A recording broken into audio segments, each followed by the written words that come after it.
welcome the Lieutenant Governor for the great Commonwealth of Virginia, Winsome Earle-Sears, and the Sears family.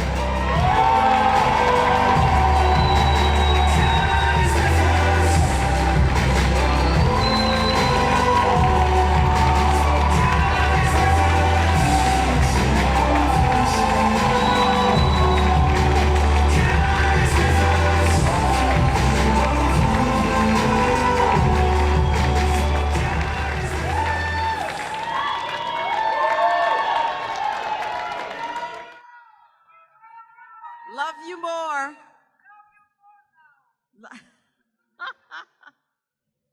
Thank you all for coming. You know, I'm really not even supposed to be here. Think about it. I mean, I'm the immigrant from another country, and yet you all have given me the opportunity to do this. This is such an amazing thing for me. Really, even when I had the protesters from the other side, I looked at them in wonder. They thought they were hurting me, but they weren't, because I thought to myself, this is America. It's amazing that we can protest each other and go home and cook dinner for the kids and not wonder who's coming to get us. And we must never lose that. America is such a wonderful place. I don't think we know that. I'm watching people teach their children to hate their country. Why would you do that? Where else are you going to go? And so I thank you. I thank you for giving me this very great opportunity. And it started, of course, when you gave my father the opportunity to come to this great country with, again, you heard me, his dollar at 75 cents. And that's what started the trajectory of my life, where I became, of course, a Marine, a business owner, CEO of certain organizations, and then a delegate, and now Lieutenant Governor, second in command.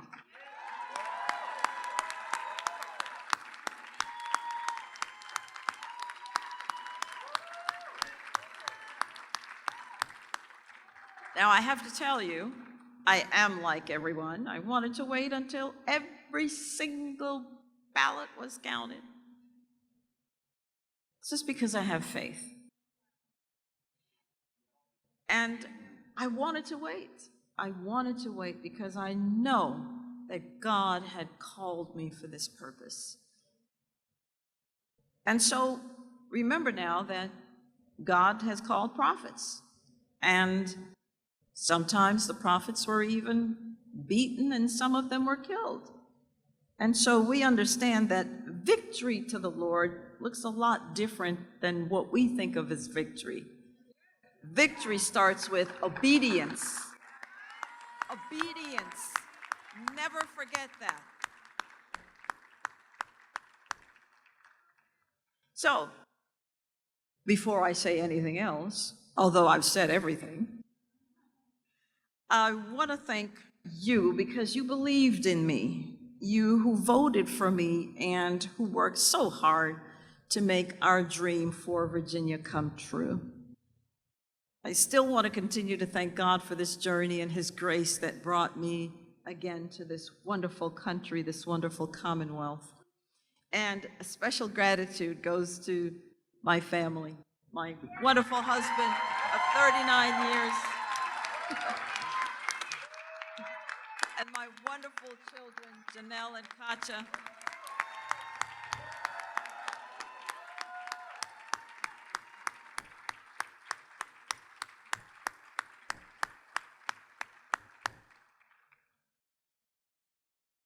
I have to tell you, I think I learn more in a loss than I ever do in a victory.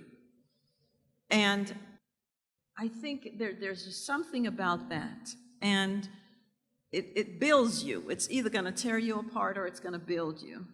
Well, I don't tear apart. I have God. I don't tear apart.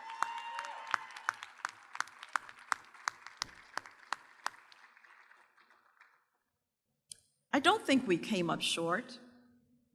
I think we tried very, very hard. So many had counted me out for so long.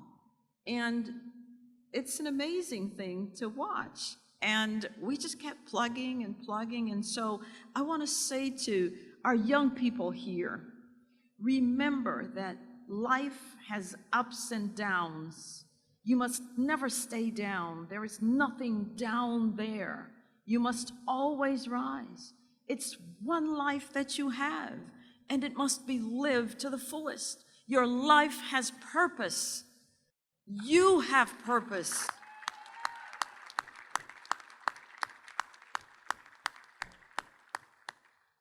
I have just called Abigail, and she did not answer, and she doesn't have to answer. No, she doesn't have to answer. I think she's busy. So it went to voicemail, and I left her a voicemail, and I asked her to please consider all of us Virginians, that she will represent all of us and not just some of us. And I wished her success. If she is successful, Virginia will be successful. That's what I wish for her. And I asked her to support policies that will unite us, that will not divide us, that will strengthen our families and keep us safe. And that if I can ever be of help doing that, I'm here. I'm ready to volunteer. After all, apparently I have nothing else to do. But volunteering isn't something that's new to me. I mean, I ran a men's prison ministry, one of the best things I think I've done, apart from my husband, my children, etc.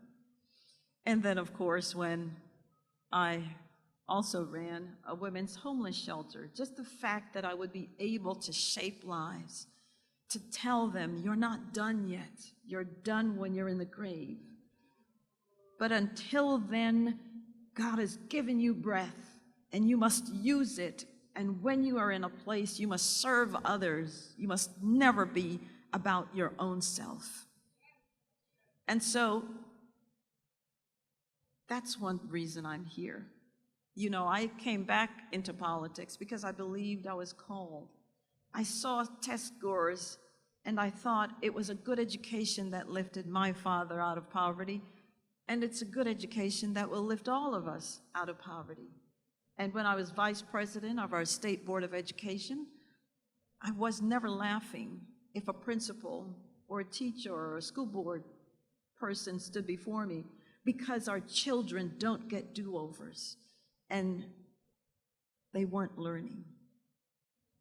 So I hope that Abigail considers school choice, opportunities for our children to excel. It can't but be just one path. No. How dare you stand in the doorway of a parent that says, I want something different for my child. Please give me the money. I am low income, but can you give me some money that I can choose a school that I believe is best for my child? We've celebrated the 71st anniversary of Brown versus Board of Ed. And what was that about? Was it about the worship of a brick building? No. It was about the parents being able to decide where to send their children to school. That's still the option that parents want to have. Folks, I ran a race, again, based on foundational ideas that would, well, repeal the car tax, protect our girl children especially, and not create sexual trauma for them in bathrooms and locker rooms and in their sports. And I ran a race to expand our economy. When I had my business, it thrived. I started my business in the Great Recession. We did very well in a recession. And then COVID came, and we did very well in COVID as well. But it was the decision of the then governor that caused my business to close. And so it matters who the governor is. Policies matter. and to be safe matters, because to be governor is to have the other title of commander-in-chief. And the first job, I believe, of any governor is to keep the people safe. If you don't have safety and security, you have nothing. And so I'm not going to give up. Have you given up? No, you must not. My opponent, Abigail, ran as a moderate. If she governs as one, then she will unite us and she'll heal our divide and win our support. I hope and pray she does. But all should note, I don't consider this a loss, because remember, I've always said this, I'm a Christian first and a Republican second, and that's the way it always will be, because no political party has ever given their life for me.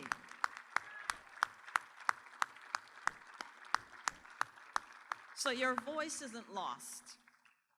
And I'm not going anywhere, and neither are you.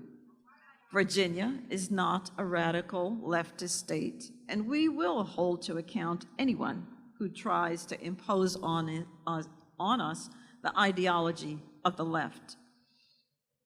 We must offer our hands of cooperation, but the gesture comes with a warning. Do not tread on me.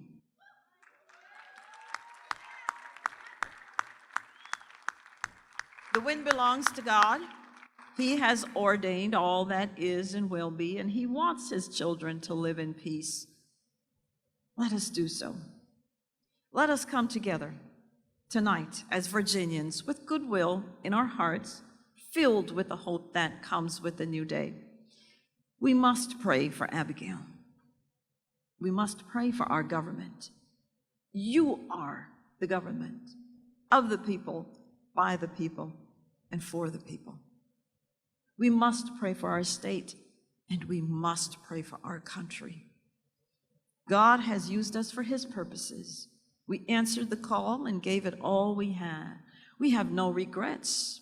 No matter what comes next, big or small, we still pray, "Here I am, Lord, send me." So, don't give up. We must never give up. To give up is to give up. May God continue to bless you, and may God continue to bless our cherished Commonwealth of Virginia. And may God bless these great United States. Thank you so very much for investing in me. Thank you so very much. Many of you, and I want to finish here, you carried me. You sent in $5 and $10 and $15, and you thought that that was nothing, but you don't understand what you did.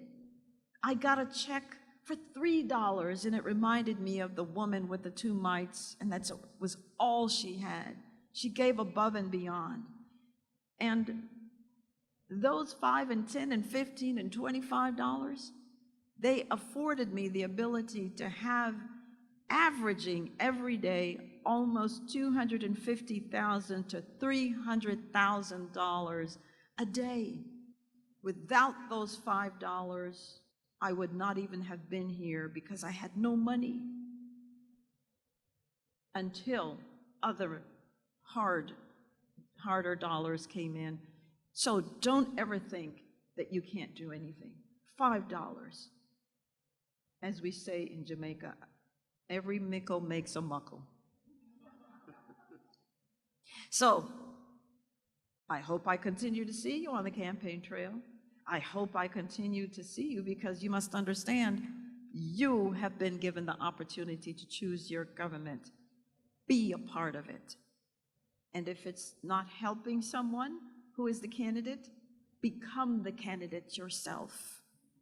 Become the candidate yourself. So, thank you all.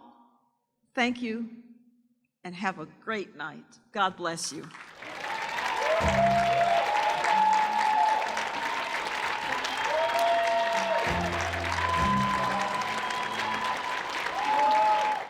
Thank you for watching. Make sure to subscribe to the VPM YouTube channel, hit the bell for notifications, and visit vpm.org for more in-depth coverage.